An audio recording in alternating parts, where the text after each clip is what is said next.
Magandang araw mga kaibigan. Bigyan natin ngayon ng opinion, reaction itong mga pahayag ni Ombudsman Martires sa interview sa kanya ng media. Mayroong Facebook reel posted by Gising Pilipinas. So medyo mabigat ang mga salitang binitawan ng Ombudsman sa mga kongresista, mga prosecutors. Dahil sabi niya, huwag nyo kaming pangunahan. Ginagawa lang namin ang aming trabaho. So, pakinggan natin ha. Bakit hindi muna sila mag-aral? Mag-aral. Saan sa konstitusyon? Yeah. So makikita na pag-aralan ng konstitusyon, yung deliberations during the Constitutional Commission in 1987, they would know we are not grabbing the powers of Congress to impeach an impeachable officer. No. Neither are we trying to supplant the findings of the House of Representatives with respect to the impeachment complaint of the Vice President.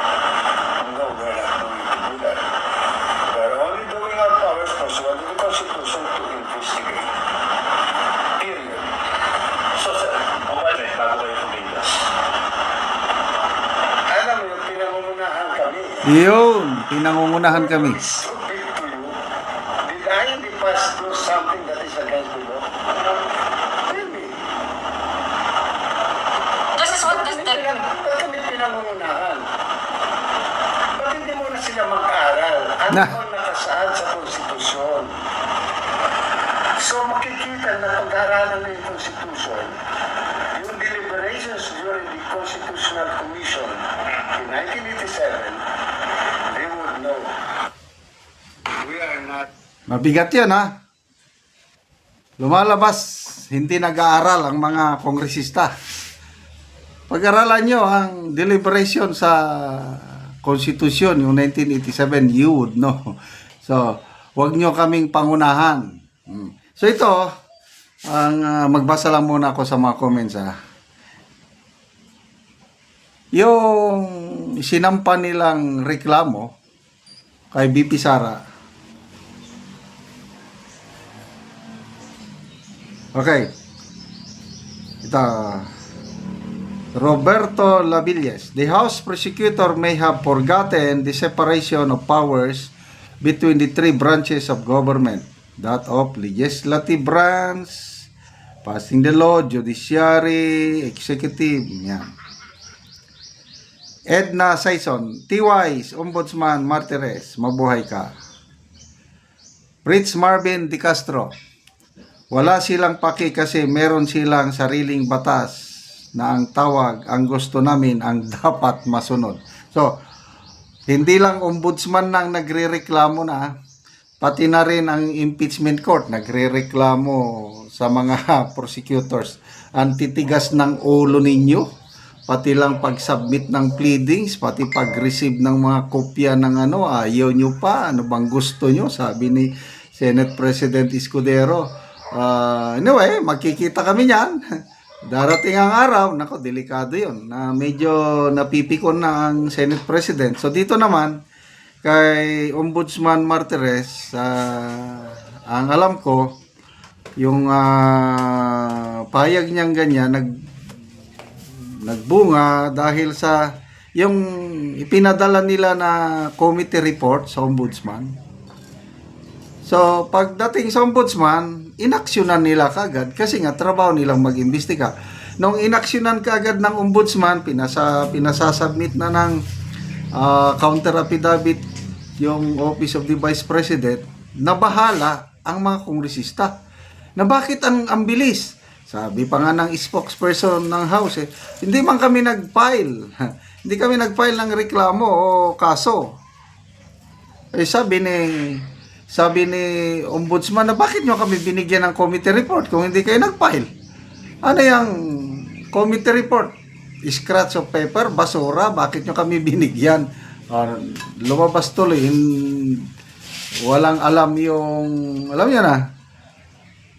So, ngayon, nag-submit na ng reply si BP Sara, yung ombudsman na order na yan.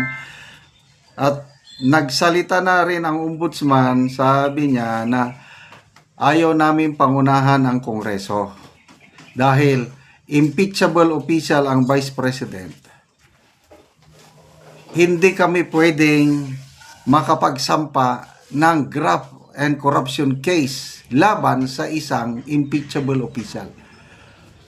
Wala na, iyakan na sila dahil inaakala nila siguro na kung matalo sila sa impeachment, at least meron pang ombudsman. Sabi ng ombudsman, tanggalin nyo muna ang Vice President sa kanyang pwesto. Kung hindi na siya Vice President, saka namin sampahan ng kaso. Dahil yun ang nakalagay sa batas. Ganun pala yun. Kung impeachable officer, hindi mo siya basta-basta masampahan ng graft and corrupt na ano. So, ano ngayon? Di wala, iyakan sila. So, grabe, mag-aral muna kayo ng konstitusyon. Mabigat yon. Magbasa lang muna ako sa mga comments ha. Elsinor Biatingo, iba-iba ang kanilang pagbalangkas sa konstitusyon. Basta na lang ang kanilang gusto na mawala si Sara. Iyon.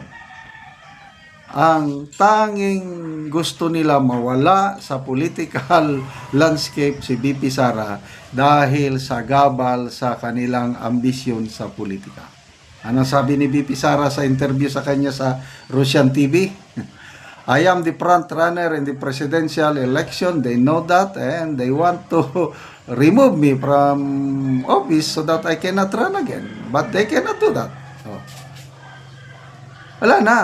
Tapos na ang labanan. Sa opinion ko lang ha, the way things are happening now, yung development sa Senate, yung tambalang Escudero,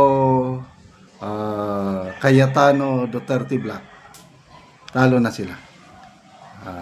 Gustong gusto kong makapanood ng bloodbath, yung full-blown trial, kailang nakikita ko, hindi naaabot doon. Pag open ng 20th Congress, ang unang talakayan, jurisdiction, and then magbutuhan. 13 votes lang kailangan, dismiss na ang impeachment complaint. Yan ang nakikita ko. Okay, salamat mga kaibigan sa inyong pagsubaybay sa ating channel. Nakakatulong kayo ng malaki sa tribong Talandig ng Bukidnon dahil ang sweldo natin sa channel na ito is pantulong natin sa tribo.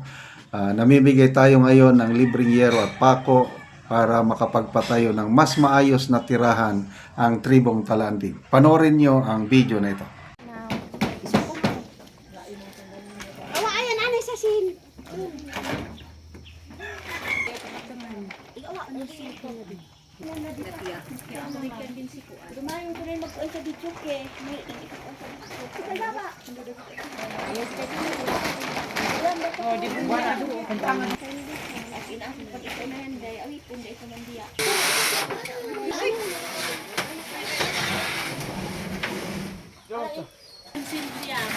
Sa mayan kain. Yan na man yan. Igawa ang kud man. Nendos ka kura kun man ikaw may amit ka kasi. Tuan.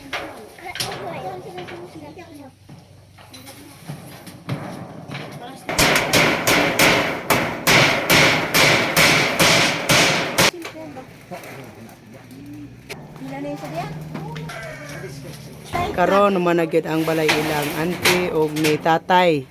Nagpasalamat ka. Salamat Ginoo. Dili ni tatay kadungog. Kay salamat Ginoo kay Salamat, hinabangan Ginoo. mo amo. Oo. Oo. Karong grasya. Ginoo. Salamat. Si Tintay dus na ni si tatay. Apan dili si auntie kadungog. Oo. So nagpasalamat si tatay sa Ginoo ug sa nagtabang sa sin. Ginoo. Oo. Nga. Sin ug wala ko hinabangi. Oo. Para kay tigulang ako Ginoo. O dili na katatay makakaya sa pagkuan panginadlaw kay tigulang na kayo. Oo. Ate nasagaan mi ang iato. Oo, salamat ka. Narito lang amo. Oo, na-repair na inyong balay ante. Oo, salamat. Salamat ko. Oo. Lagi ante, salamat po kayo. Lagi.